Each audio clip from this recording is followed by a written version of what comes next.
வணக்கம். நியூஸ் 7 தமிழின் 8 மணி செய்திகளின் இந்த பகுதியை வழங்குவதற்காக நான் ராஜலட்சுமி கார்த்திக். தமிழகத்தில் வரும் மார்ச் 2ஆம் தேதி +2 தேர்வும், மார்ச் 8ஆம் தேதி 10ஆம் வகுப்பு தேர்வும் தொடங்குகின்றன. அரசு தேர்வுகள் இயக்ககம் இதற்கான அட்டவணையை வெளியிட்டுள்ளது. அதன்படி +2 தேர்வு மார்ச் 2ஆம் தேதி தொடங்கி மார்ச் 31ஆம் தேதி முடிவடைகிறது. இத்தேர்வுகள் அனைத்தும் காலை 10 மணிக்கு தொடங்கும் என்றும் நண்பகல் 1:15க்கு முடிவடையும் என்றும் தெரிவிக்கப்பட்டுள்ளது. இதேபோல் 10ஆம் வகுப்பு தேர்வு மார்ச் 8ஆம் தேதி தொடங்கி மார்ச் 30ஆம் தேதி முடிவடைகிறது. இத்தேர்வுகள் அனைத்தும் காலை 9:15 மணிக்கு தொடங்கி மதியம் 12 மணிக்கு முடிவடைகிறது.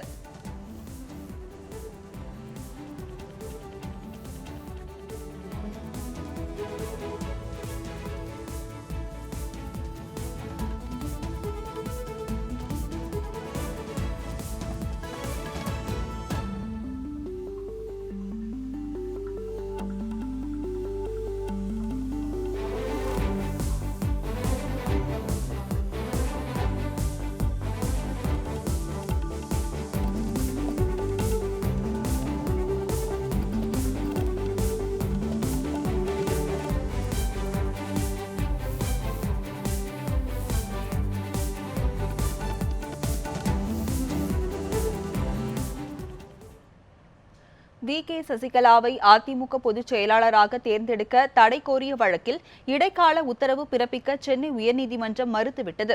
நாடாளுமன்ற உறுப்பினர் சசிகலா புஷ்பா தாக்கல் செய்த மனுவை விசாரித்த நீதிமன்றம் இவ்வாறு தெரிவித்தது.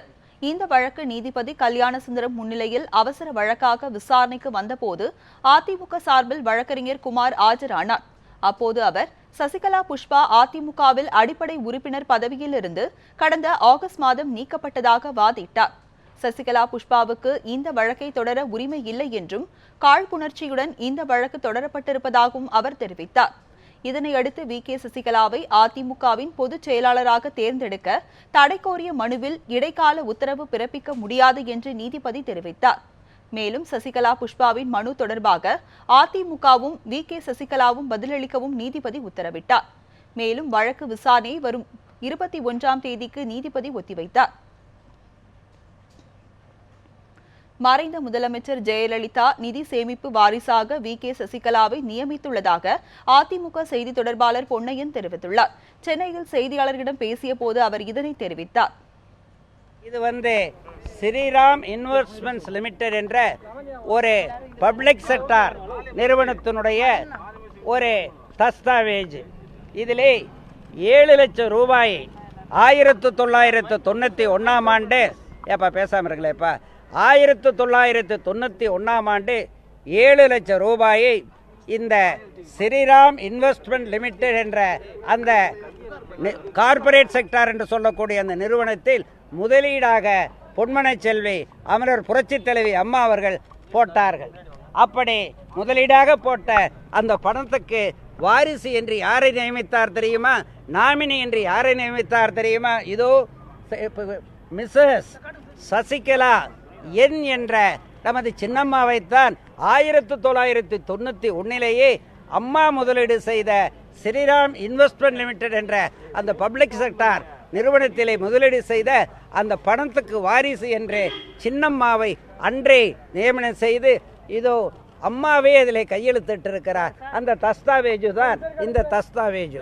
இங்கே பாருங்கள், முதற் பக்கத்திலே சசிகலா அவர்களை நாமினி என்று நியமித்திருக்கிறார். அம்மா கையெழுத்திட்டிருக்கிறார்.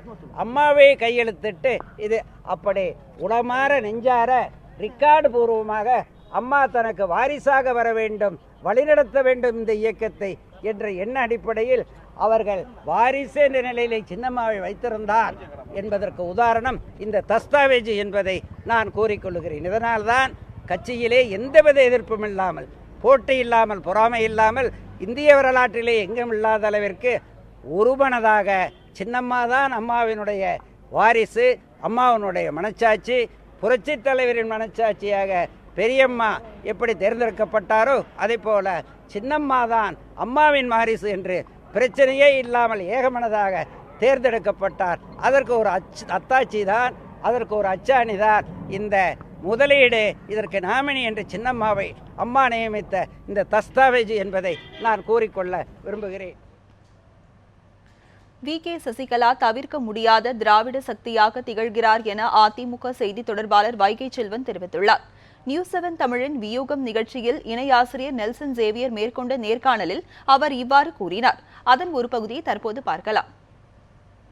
செங்கோட்டையன் வருவாரா, தம்பிதுரை வருவாரா போன்றவர்கள் எல்லாம் பல்வேறு ஒரு மாயத் தோற்றத்தை ஏற்படுத்தினார்கள். அவர்களே அறிக்கை விட்டு விட்டார்கள். சின்னம்மா தான் அதற்கு தகுதி படைத்தவர்கள். எங்களை வைத்து ஏதோ அரசியலில் காய்களை நகர்த்துவதற்கு பரமபத விளையாட்டுகளை அரங்கேற்றி பார்க்கிறார்கள். இதன் மூலம் அனைத்து இந்திய அண்ணா திராவிட முன்னேற்றக் கழகம் பிளவுபட்டு விட்டால் ரத்தம் குடிப்பதற்கு நரித்தந்திரம் வேலைகள் இனிமேல் எடுபடாது என்று மிக தீவிரமாக மிக அழகான ஒரு அறிக்கைகளை வெளியிட்டிருக்கிறார்கள். ஆக இதிலிருந்து என்ன தெரிகிறது என்று கேட்டால், சின்னம்மாவை எல்லோரும் ஏற்றுக்கொண்டிருக்கிறார்கள். ஒரு ஒரு ஒரு தகுதி வருகிற போது, ஒரு ஆளுமை பண்பு வருகிற போது அதற்குரிய அடையாளத்தை அவர் மேலும் மேலும் பெறுவார். இன்னும் எப்படி அவருடைய திறமை வெளிப்படும் என்று கேட்டால், இன்னும் மிக விரைவிலே ஆர்கே நகர் தொகுதியினுடைய சட்டமன்ற தேர்தல் வர இருக்கிறது, உள்ளாட்சி தேர்தல் வர இருக்கிறது, வர இருக்கிற நாடாளுமன்ற தேர்தல் இன்னும் 2 ஆண்டுகளில் வர இருக்கிறது. இப்படி பல்வேறு தேர்தல் கால கட்டங்களில் அவர் வெற்றி வாகை சூடுகிற போது ஒரு தகுதி படைத்த ஒரு திராவிட சக்தியாக சின்னம்மா அவர்கள் பரிணமிப்பார். சசிகலா படம் அச்சிட்ட பாக்கெட் கார்டுகளுக்கு கடைகளில் ஆர்டர்கள் குவிய தொடங்கியுள்ளன. முதலமைச்சர் ஜெயலலிதாவின் மறைவை தொடர்ந்து தமிழக முதலமைச்சராக ஓ பன்னீர்செல்வம் பதவியேற்றுக் கொண்டார். இதனடுத்து அதிமுக பொதுச் செயலாளர் சசிகலா பொறுப்பேற்கும்படி முதலமைச்சர் உள்பட நாடாளுமன்ற சட்டமன்ற உறுப்பினர்கள் ஆதரவு தெரிவித்துள்ள நிலையில் கோவை மாவட்டத்தில் சசிகலா படம் போட்ட பாக்கெட் கார்டுகளுக்கு ஆர்டர்கள் குவிந்து வருகிறது. லாமினேஷனுடன் கூடிய கார்டுகள் 10 ரூபாய் என்றும் சாதாரண கார்டுகள் 3 ரூபாய் எனவும் விலை நிர்ணயம் செய்யப்பட்டுள்ளது. இந்நிலையில் புத்தாண்டையொட்டி சசிகலாவின் படம் போட்ட கேலண்டர்களுக்கு அதிமுகவினர் ஆர்டர் கொடுத்துள்ளதாக கூறப்படுகிறது. மறைந்த தமிழக முதலமைச்சர் ஜெயலலிதாவிற்கு காரியம் செய்யும் நிகழ்வு அவர் வாழ்ந்த போயஸ் கார்டன் இல்லத்தில் நடைபெற்றது. தமிழக முதலமைச்சராகவும் அதிமுக பொதுச் செயலாளருமாகவும் இருந்த ஜெயலலிதா கடந்த டிசம்பர் 5ஆம் தேதி உயிரிழந்தார். இந்த நிலையில் அவர் மறைவுக்கு காரியம் செய்யும் சடங்குகள் இன்று அனுசரிக்கப்பட்டன. இந்த நிகழ்வில் ஜெயலலிதாவின் நெருங்கிய தோழி வி.கே. சசிகலா மற்றும் அவருடைய உறவினர்கள், தமிழக முதலமைச்சர் ஓ பன்னீர்செல்வம், தமிழக அமைச்சர்கள், மக்களவை துணை சபாநாயகர் தம்பிதுரை, சட்டமன்ற மற்றும் நாடாளுமன்ற உறுப்பினர்கள், அதிமுக முக்கிய நிர்வாகிகள் பங்கேற்றனர். பகல் 12 மணிக்கு தொடங்கிய இந்த நிகழ்வு 1 மணி வரை நடைபெற்றது. கடந்த ஒரு வாரமாக அதிமுகவின் பொதுச் செயலாளராக வி.கே. சசிகலா பொறுப்பு ஏற்க வேண்டும் என கோரிக்கை எழுந்த நிலையில் இன்றும் நிர்வாகிகள் நேரில் சந்தித்து கோரிக்கையை முன்வைத்தனர். வர்தா புயல் தாக்கியதன் எதிரொலியாக தொற்று நோய் பரவுவதை தடுக்க 161 நடமாடும் மருத்துவ குழுக்களை முதலமைச்சர் ஓ பன்னீர்செல்வம் இன்று தொடங்கி வைத்தார். வர்தா புயலால் சென்னை, திருவள்ளூர், காஞ்சிபுரம் உள்ளிட்ட 3 மாவட்ட மக்கள் கடுமையாக பாதிக்கப்பட்டுள்ளனர். இந்நிலையில் புயலால் பாதிக்கப்பட்ட மக்களுக்கான மருத்துவ முகாம் மற்றும் மருத்துவ குழுவை முதலமைச்சர் பன்னீர்செல்வம் இன்று தொடங்கி வைத்தார். சென்னை ஓமந்துரார் தோட்டத்தில் உள்ள பன்னோக்கு உயர் சிகிச்சை மருத்துவமனையில் நடைபெற்ற முகாமில் முதலமைச்சர் பன்னீர்செல்வம், அரசு ஆலோசகர் ஷீலா பாலகிருஷ்ணன், அமைச்சர்கள் விஜயபாஸ்கர், எடப்பாடி பழனிசாமி, தங்கமணி உள்ளிட்டோர் கலந்து கொண்டனர். அப்போது நடமாடும் மருத்துவ குழுக்கள், 2 சக்கர வாகன ஆம்புலன்ஸ் உள்ளிட்டவற்றை முதலமைச்சர் தொடங்கி வைத்தார்.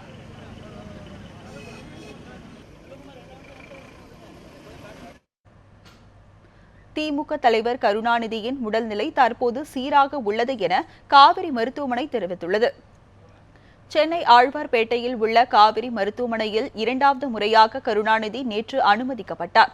மருத்துவமனை சார்பில் வெளியிடப்பட்டுள்ள 2வது அறிக்கையில் மூச்சு திணறலை சரி செய்ய அவருக்கு அதிநவீன ட்ரக்கியோஸ்டமி சிகிச்சை அளிக்கப்பட்டு வருவதாகவும் கருணாநிதியின் உடல்நிலை தற்போது சீராக உள்ளதாகவும் தெரிவிக்கப்பட்டுள்ளது. ஊட்டச்சத்து மற்றும் நீர்ச்சத்து குறைபாட்டினால் கடந்த 1ஆம் தேதி காவிரி மருத்துவமனையில் அனுமதிக்கப்பட்ட கருணாநிதி கடந்த 7ஆம் தேதி கோபாலபுரம் இல்லத்திற்கு திரும்பினார். இந்நிலையில் தற்போது சளி பிரச்சினைக்காக கருணாநிதி மீண்டும் காவிரி மருத்துவமனையில் அனுமதிக்கப்பட்டுள்ளார். இதனிடையே இந்திய கம்யூனிஸ்ட் மூத்த தலைவர் தா பாண்டியன், தமிழக காங்கிரஸ் கமிட்டி முன்னாள் தலைவர் EVKS இளங்கோவன் உள்ளிட்டோர் காவிரி மருத்துவமனைக்கு சென்று திமுக தலைவர் கருணாநிதியின் நலம் குறித்து விசாரித்தனர். கலைஞர் அவர்கள் நலமுடன் இருக்கின்றார்கள். நேற்று அவருக்கு சளி அதிகமாக இருந்த காரணத்தால் அவர் இங்கே மருத்துவமனையிலே அனுமதிக்கப்பட்டிருக்கின்றார்.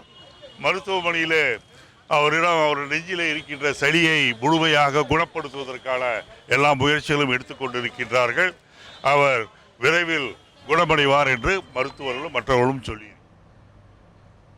திமுக தலைவர் கருணாநிதியை இன்று காவிரி மருத்துவமனையில் அரசியல் கட்சி தலைவர்களும் பல்வேறு அமைப்பினரும் சந்தித்து உடல்நலம் விசாரித்தனர். அதன் பின்னர் அவர்கள் செய்தியாளர்களுக்கு அளித்த பேட்டியை இப்போது பார்க்கலாம். நாற்காலியில் எழுந்து அமரக்கூடிய வகையில் அவருடைய உடல்நிலையில் நல்ல முன்னேற்றம் ஏற்பட்டிருக்கிறது. தீவிர சிகிச்சை பிரிவில் அனுமதிக்கப்பட்டிருப்பதால் அந்த அறைக்குள் பார்வையாளர்கள் அனுமதிக்கப்படவில்லை என்றாலும் அவருடைய துணைவியார் ராஜாத்தி அம்மாள் அவர்களை சந்தித்து தலைவர் கலைஞர் அவர்களின் உடல்நலம் குறித்து விசாரித்தோம். வயது முதிர்வின் காரணமாக ஏற்பட்ட பிரச்சனைகளை தவிர அவர்களுக்கு எதுவும் இல்லை. நான் அவர்களுடைய டாக்டர் அரவிந்தன் அவர்களையும் சந்தித்து டாக்டர் அவர்கள் சொன்னார்கள், நேற்று மாலை அவர்கள் இங்கே வந்ததை விட இங்கு மிகவும் நன்றாக இருக்கிறார்கள், நலமாக இருக்கிறார்கள். அநேகமாக இன்னும் 2-3 நாட்கள் இங்கு தங்கியிருந்துவிட்டு அவர் உடல் நலத்தோடு திரும்ப செல்லுவார் என்று சொல்லியிருக்கிறார். தமிழகத்தின் மிக மூத்த அரசியல் தலைவர், தமிழக மக்களின் வாழ்வோடு எல்லா வகையிலும் பின்னி பிணைந்தவர், உடல்நலமற்று இருக்கிறார் என்கிற செய்தி பெருத்த வேதனை அளிக்கிற செய்தி. மருத்துவர்கள் சிறந்த சிகிச்சை அளித்து வருகிறார்கள். கலைஞர் அவர்களுடைய குடும்பத்தாரை சந்தித்து பேசினோம். அவருடைய உடல்நிலை தொடர்ந்து தேறி வருகிறது என்ற மகிழ்ச்சியான செய்தி அவர்கள் தெரிவித்தார்கள். எங்களுக்கு மிக்க மகிழ்ச்சி. கலைஞர் அவர்களுடைய உடல்நிலை நன்றாகத்தான் இருக்கிறது. இன்னும் 2 நாளில் அவர் வீட்டுக்கு வந்துடுவார். வேற ஒன்றும் பிரச்சனையே கிடையாது. ஒரு சளி தொந்தரவு, அதன் காரணமாகவும் ஒரு வயதான அவர்களுக்கு வரக்கூடிய சாதாரணமான ஒரு பிரச்சனையை தவிர பெரிய பிரச்சனை எதுவுமே கிடையாது. அதனால் அவர் இன்னும் 2 நாட்களில் நலமோடு வீட்டுக்கு வந்துடுவார். 100 ஆண்டுகள் நல்லபடியாக அவர் இருப்பார் என்று ஆண்டவனை வேண்டுகிறேன்.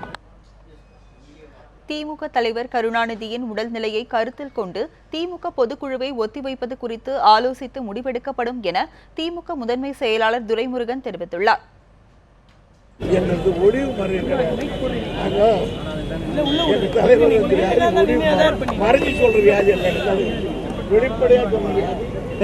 வெளிப்படையா இப்போ உங்களுக்கு ஸ்டேட்மெண்ட் கொடுக்கணும். தமிழக மீனவர்கள் மீதான இலங்கை கடற்படையினர் தாக்குதலை தடுத்து நிறுத்த வலியுறுத்தி ராமேஸ்வரத்தில் மதிமுக பொதுச் செயலாளர் வைகோ தலைமையில் ஆர்ப்பாட்டம் நடைபெற்றது. தமிழக மீனவர்கள் மீதான இலங்கை கடற்படையினர் தாக்குதலை கண்டித்து ராமேஸ்வரத்தில் மதிமுக சார்பில் ஆர்ப்பாட்டம் நடைபெற்றது. மதிமுக பொதுச் செயலாளர் வைகோ தலைமையில் நடைபெற்ற இந்த ஆர்ப்பாட்டத்தில் ஏராளமான மீனவர்கள் கலந்து கொண்டனர். தமிழக மீனவர்கள் மீதான இலங்கை கடற்படையினர் தாக்குதலை தடுத்து நிறுத்திட வேண்டும், பாக் ஜலசந்தி மற்றும் வங்க கடற்பகுதியில் தமிழக மீனவர்கள் மீன்பிடிக்கும் உரிமையை மீட்டுத் தர வேண்டும் என வலியுறுத்தப்பட்டது. ஆர்ப்பாட்டத்தை தொடர்ந்து வைகோ பேசுகையில், இலங்கையில் பிடித்து வைக்கப்பட்டுள்ள 115 படகுகளையும் உடனடியாக விடுவிக்க வேண்டும் எனவும், இலங்கை அரசு விடுவித்தும் கடலில் மூழ்கிய 18 படகுகளுக்கும் அந்நாட்டிடமிருந்து நஷ்ட ஈடு பெற்றுத்தர வேண்டும் என்றும் தெரிவித்தார். பழைய 500 மற்றும் 1000 ரூபாய் நோட்டுகளை பயன்படுத்துவதற்கான கால அவகாசத்தை நீட்டிக்க மத்திய அரசுக்கு உத்தரவிட முடியாது என உச்சநீதிமன்றம் தெரிவித்துள்ளது. பழைய 500 மற்றும் 1000 ரூபாய் நோட்டுகள் செல்லாது என்பதை எதிர்த்து தொடரப்பட்ட வழக்கு உச்சநீதிமன்றத்தில் மீண்டும் விசாரணைக்கு வந்தது. அப்போது இந்த வழக்கு விசாரணை 5 நீதிபதிகள் கொண்ட அரசியல் சாசன அமர்வுக்கு மாற்றப்பட்டது. மேலும் பழைய 500 மற்றும் 1000 ரூபாய் நோட்டுகளை பயன்படுத்த காலக்கெடுவை நீட்டிக்குமாறு மத்திய அரசுக்கு உத்தரவிட நீதிமன்றம் மறுத்துவிட்டது. மேலும் வங்கிகளில் வாரந்தோறும் 24,000 ரூபாய் எடுக்கலாம் என்ற அறிவிப்பை பின்பற்றுமாறு மத்திய அரசுக்கு நீதிபதிகள் அறிவுறுத்தினர். மேலும் பல்வேறு மாநிலங்களில் ரூபாய் நோட்டு வாபஸுக்கு எதிராக தொடரப்பட்ட வழக்குகளுக்கு தடை விதித்த நீதிமன்றம் இதுகுறித்து 6 வாரங்களுக்குள் பதிலளிக்க மத்திய அரசுக்கு உத்தரவிட்டுள்ளது. நவம்பர் 9ஆம் தேதிக்கு பிறகு பான் எண் கொடுக்காமல் 2 லட்சம் ரூபாய்க்கு மேல் டெபாசிட் செய்யப்பட்ட தொகை முடக்கி வைக்கப்படும் என ரிசர்வ் வங்கி அறிவித்துள்ளது. கருப்பு பணம் பதுக்கலை ஒழிக்கவும் வரி ஏய்ப்பை தடுக்கவும் மத்திய அரசும் இந்திய ரிசர்வ் வங்கியும் இணைந்து பல்வேறு நடவடிக்கைகளை எடுத்து வருகின்றன. அதன் ஒரு பகுதியாக பான் எனப்படும் வருமான வரி கணக்கு எண்ணை இணைக்காத 5 லட்சம் ரூபாய்க்கு மேல் இருப்புள்ள வங்கிக் கணக்குகள் முடக்கப்படும் என ரிசர்வ் வங்கி அறிவித்துள்ளது. அதேபோல் நவம்பர் 9ஆம் தேதிக்கு பிறகு 2 லட்சம் ரூபாய்க்கு மேல் பணம் செலுத்தப்பட்டுள்ள பான் எண் குறிப்பிடாத கணக்குகளும் முடக்கப்படும். இத்தகைய கணக்குகள் பான் எண்ணை இணைக்கும் வரையோ அல்லது பான் எண் பெறவில்லை என்பதற்கான படிவம் 60ஐ அளிக்கும் வரையோ முடக்கப்படும் என ரிசர்வ் வங்கி அறிவித்துள்ளது.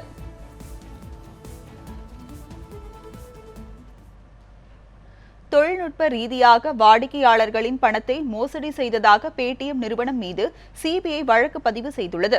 பணமில்லா வணிகத்தை ஊக்குவிக்கும் வகையில் செல்போன் மூலமாக பண பரிவர்த்தனையை மத்திய அரசு நேரடியாக ஊக்குவித்து வருகிறது.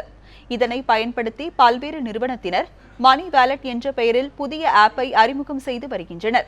இத்துறையில் பிரபலமான நிறுவனமான பேடிஎம் நிறுவனம் பல்வேறு முறைகேடுகளில் ஈடுபடுவதாக வாடிக்கையாளர்கள் புகார் தெரிவித்து வருகின்றனர். இது தொடர்பாக தற்போது அந்நிறுவனத்தின் மீது வழக்கு பதிவு செய்துள்ள சிபிஐ நிறுவனத்தின் உயரதிகாரிகளிடம் விசாரணை மேற்கொண்டு வருவதாக தெரிவித்துள்ளது. 48க்கும் மேற்பட்ட புகாரின் பேரில் இந்த நடவடிக்கை எடுக்கப்பட்டுள்ளதாக தெரிவித்துள்ள சிபிஐ அதிகாரிகள் இதுவரை 6.25 லட்சம் ரூபாய் வரை மோசடி நடைபெற்றுள்ளதாக கூறியுள்ளனர். குற்றம் நிரூபிக்கப்பட்டால் பேடிஎம் நிறுவனம் மீது கடும் நடவடிக்கை எடுக்கப்படும் என தெரிவிக்கப்பட்டுள்ளது. பேடிஎம் நிறுவனம் சீனாவை தலைமையிடமாக செயல்படுவது குறிப்பிடத்தக்கது. நாட்டை காப்பதற்காகவே பிரதமர் மோடி பொருளாதார நடவடிக்கைகள் மேற்கொள்கிறார் என கருத்து தெரிவித்துள்ள தமிழக பாஜக தலைவர் தமிழிசை சவுந்தரராஜன் இவ்விவகாரத்தால் காங்கிரஸ் துணைத் தலைவர் ராகுல் காந்தி காமெடி செய்வதாகவும் விமர்சித்துள்ளார். தினம் தினம் ஏதாவது ஒரு சிரிப்பலைகளை ஏற்படுத்துவதற்கு ராகுல் காந்தி அவர்கள் முயற்சி செய்து கொண்டிருக்கிறாரே தவிர பொருளாதாரத்தை சீர்படுத்துவதற்காக நரேந்திர மோடி அவர்கள் முயற்சி செய்து கொண்டிருக்கிறார்கள். இன்றிருக்கும் சூழ்நிலையில் யார் நினைத்தாலும் மரியாதைக்குரிய நமது பாரத பிரதமர் மீது ஒரு ஊழல் குற்றச்சாட்டை கூட சொல்ல முடியாது. ராகுல் காந்தியால் நிச்சயமாக முடியாது. இத்துடன் 8 மணி செய்திகளின் இந்த பகுதி நிறைவு பெறுகிறது. அடுத்த பகுதியை மனோஜ் வழங்குவார்.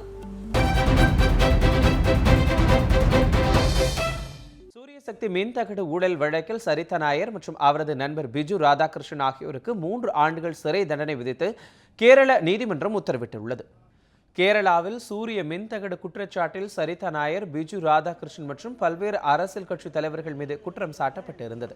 இந்த முறைகேட்டில் முன்னாள் முதல்வர் உம்மன் சாண்டி மீதும் சரிதா நாயர் குற்றம் சாட்டியிருந்தார். இது தொடர்பான வழக்கு கேரள மாநிலம் பெரும்பாவூரில் நடைபெற்று வந்தது. இந்த குற்றச்சாட்டில் சரிதா மற்றும் பிஜு ராதாகிருஷ்ணன் மீதான குற்றச்சாட்டுகளுக்கு போதிய ஆதாரங்கள் இருப்பதாக தெரிவித்த நீதிமன்றம் அவர்களுக்கு 3 ஆண்டுகள் சிறை தண்டனையும் 10,000 ரூபாய் அபராதமும் விதித்து இன்று தீர்ப்பளித்தது. டீம் சோலார் என்ற சூரிய மின்தகடு நிறுவனம் பங்குதாரராக சேர்ப்பதாக கூறி பலரிடம் 7 கோடி ரூபாய் வாங்கி இவர்கள் மோசடி செய்ததும் உறுதியாகி உள்ளதாக நீதிபதிகள் அப்போது தெரிவித்தனர்.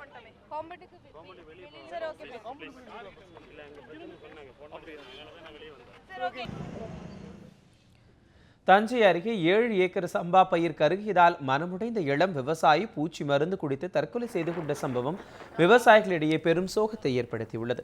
தஞ்சை மாவட்டம் குழிமாத்தூரைச் சேர்ந்த 24 வயதான இளம் விவசாயி அரவிந்த் 13 ஏக்கர் சம்பா பயிர் செய்த நிலையில் அதில் 7 ஏக்கர் பயிர் தண்ணீரின்றி கருகியுள்ளது. இதனையடுத்து கடந்த 2 நாட்களுக்கு முன்பு ஆழ்துளை கிணறு அமைத்த போதும் அதிலும் தண்ணீர் இல்லாததால் மனவேதனை அடைந்தார். அதனைத் தொடர்ந்து அவர் பூச்சி மருந்து குடித்து தற்கொலைக்கு முயற்சித்துள்ளார். உடனடியாக அவரை உறவினர்கள் மீட்டு தஞ்சை அரசு மருத்துவமனைக்கு கொண்டு சென்றும் சிகிச்சை பலனின்றி அவர் உயிரிழந்தார். இதனையடுத்து பயிர் கருகியதால் தஞ்சை மாவட்டத்தில் விவசாயிகளின் உயிரிழப்பு 5ஆகவும் தமிழகத்தை பொறுத்தவரைக்கும் 28ஆகவும் உயர்ந்துள்ளது. தங்கச்சி பையன் அரவிந்த் இருப்பீங்க, ஒரு 15 ஏக்கர் வரைக்கும் சாகுபடி பண்ணுறாரு. அதில் ஒரு 7 ஏக்கர் தண்ணி இல்லாமல் கருகி இருந்துச்சு. அந்த நிலையில் அவர் மீண்டும் முயற்சி பண்ணி ஒரு போர் போகிறாரு. போரும் ஃபெயிலர் ஆனதில் இந்த விரக்தியில் அவர் சூசைட் பண்ண மாதிரி ஆயிடுச்சு. இதுக்கு தக்க அரசு நல்ல நடவடிக்கை எடுத்து விவசாயிகளை இது பண்ணோம். அரவிந்த் கலந்தாலுமே அடுத்த விவசாயிக்கு வரக்கூடாது மாதிரி வருத்தம் தெரிவிச்சுக்கிறோம். நாகையில் வாடிய சம்பா பயிரை பார்த்து மன வேதனை அடைந்த விவசாயி வயலிலேயே மயங்கி விழுந்து உயிரிழந்த சம்பவம் பெரும் சோகத்தை ஏற்படுத்தியுள்ளது. நாகை மாவட்டத்தில் கடந்த சில மாதங்களில் கருகும் சம்பா பயிர்களை கண்டு மன வேதனை அடைந்த 12 விவசாயிகள் அதிர்ச்சியில் இறந்துள்ளனர்.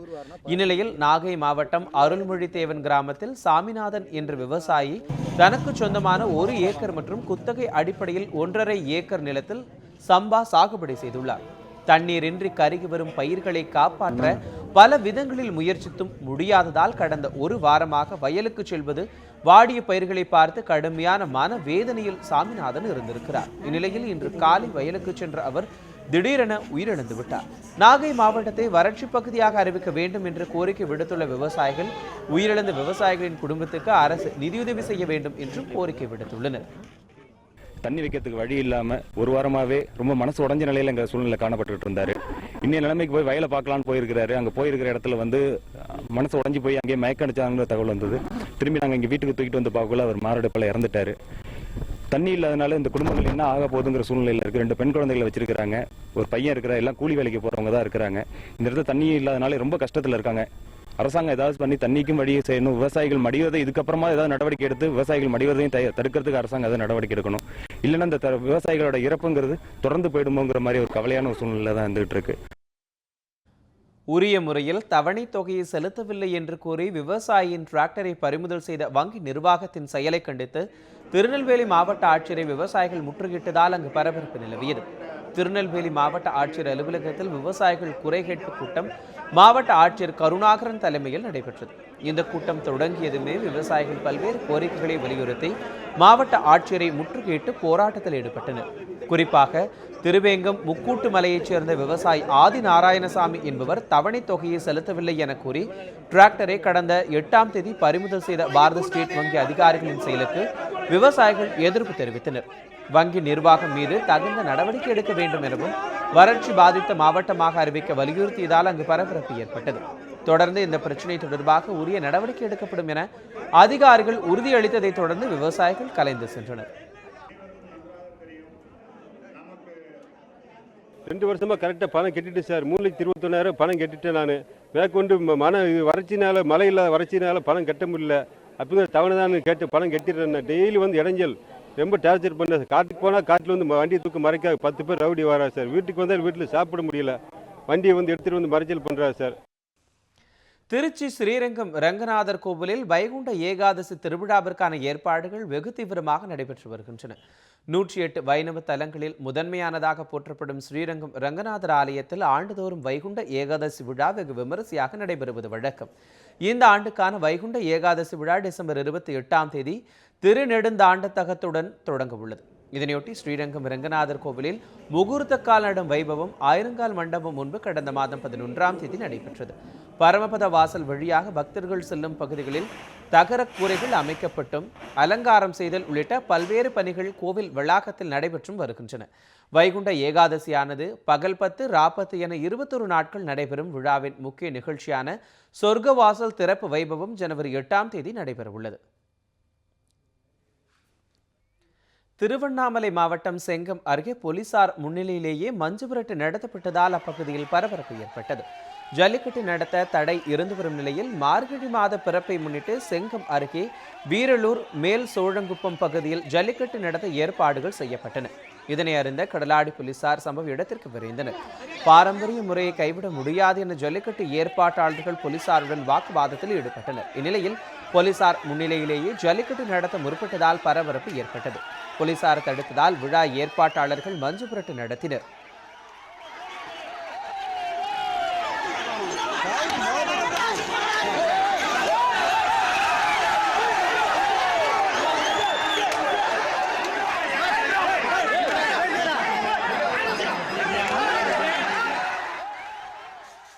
மஞ்சு விரட்டையும் தடுத்த போலீசார் அங்கிருந்தவர்களை கலைக்க முயற்சித்தனர்.